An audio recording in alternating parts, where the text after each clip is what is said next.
চট্টগ্রামের জিয়া স্মৃতি জাদুঘরে সংরক্ষণ করা হবে সাবেক রাষ্ট্রপতি জিয়াউর রহমানের পুরো জীবনের স্মৃতি। এটিকে পূর্ণাঙ্গ মিউজিয়ামে পরিণত করা হবে বলে জানিয়েছেন সংস্কৃতি বিষয়ক উপদেষ্টা মোস্তফা সরোয়ার ফারুকী।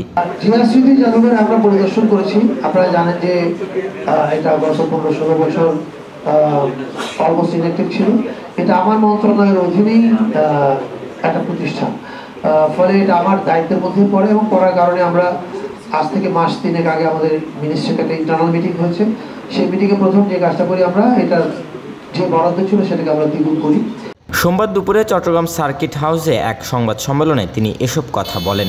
এ সময় দেশের শিল্পকলা একাডেমিগুলোতে নতুন করে কাজ শুরু করা হয়েছে উল্লেখ করে উপদেষ্টা বলেন, 54 বছরের জঞ্জাল সরাবে সরকার। আমাদের যেটা অ্যাসেট আছে এটাকে আমরা ব্যবহার করি নি এবং বাইরের দুনিয়া প্রজেক্ট করি। আমাদের শিল্পকলাগুলো কখনো এগুলো নিয়ে ভাবেনি। আমরা এখন এটা নিয়ে কাজ শুরু করেছি। যে জঞ্জাল গত 54 বছর তৈরি হয়েছে, এটা দূর করা সম্ভব না।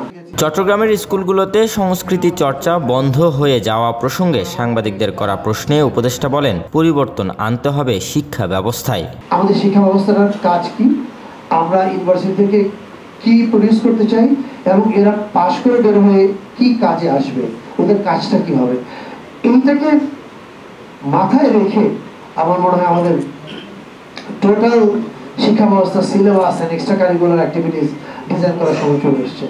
আগামী বছর থেকে চট্টগ্রামের ঐতিহ্যবাহী জব্বারের বলি খেলা আয়োজনের সাথে যুক্ত থাকবে সংস্কৃতি মন্ত্রণালয়।